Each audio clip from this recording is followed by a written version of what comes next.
مع حد جديد بيشتري عملات وبيشتري بسعر كويس جدا.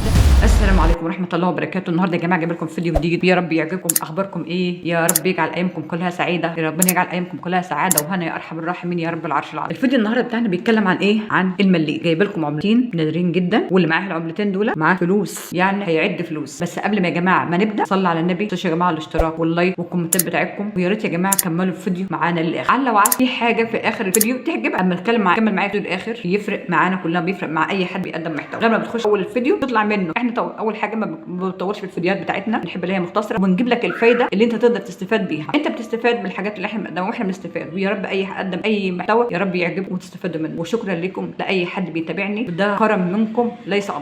العملات بتاعتنا النهارده ايه؟ نتكلم عن الملك فاروق عليه رحمه الله. اول عمله اللي هي المليم. المليم طبعا عشان هو قديم قوي قوي بقاله كتير، طبعا ده نحاس. العملات اللي هي النحاس ده واحد مليم، ده سنه كام؟ 1938. ده الوش بتاعه، ده اللي هو العادي، وده الظهر بتاعه. ايه العمله الثانيه؟ الملك فاروق برده اللي هو 5 مليم، دي العمله الثانيه 5 مليم. دي هي العمله المشرشره برده نحاس، العمله هي مشرشره كلها، دي 5 مليم برده. الملك فاروق دي برده في نفس السنه. اللي معاه العملتين دول ما يفرش فيهم، العملتين دول غاليين، مش عند اي حد يقول لك لا اللي هي عملت عملات مالها زمن مش عارفه. لا ما تسمعش اي كلام ده. العملات القديمه كلها بتجيب فلوس، ما تفرش فيها، ما بحتاجش النهارده تبيعها، بكره اي وقت هتبيعها هتجيب فلوس كويس. انا جايز هم عندي من بدري، بس هم جايز عاوزين ينضفوا شويه. لو عاوز تنضف العملات وكده بالكربوناتو النحاس، بالكربوناتو بيبقى بكربوناتو وليمون، اي حاجه عندك نحاس بيلمعها بتبقى حلوه جدا جدا، وما بتعملش في العمله اي حاجه. ده بالنسبه للعملتين دول. لو الفيديو يا جماعه عجبكم ما تنسوش يا جماعه الاشتراك واللايك، وشكرا على اي حد بيتابعني او اي حد بيخش مشترك جديد او اي حد بيستنى الفيديوهات بتاعتي. وان شاء الله بشيء الرحمن هجيب لكم، هصور لكم مع حد جديد بيشتري عملات وبيشتري بسعر كويس جدا، وهجيب لكم العنوان بتاعه ورقم التليفون بتاعه، ويا رب يبقى عنده حسن ظنكم بمشيئه الرحمن. وهقول لكم على الاماكن تاني جديده بتباع فيها العملات فيه. ويا رب اي فيديو بقدمه لكم يا رب تستفادوا منه، والمحتوى بتاعي يبقى كويس ليكم وتستفادوا منه يا رب. وشكرا لكم والسلام عليكم ورحمه الله وبركاته. يا جماعه الاشتراك واللايك.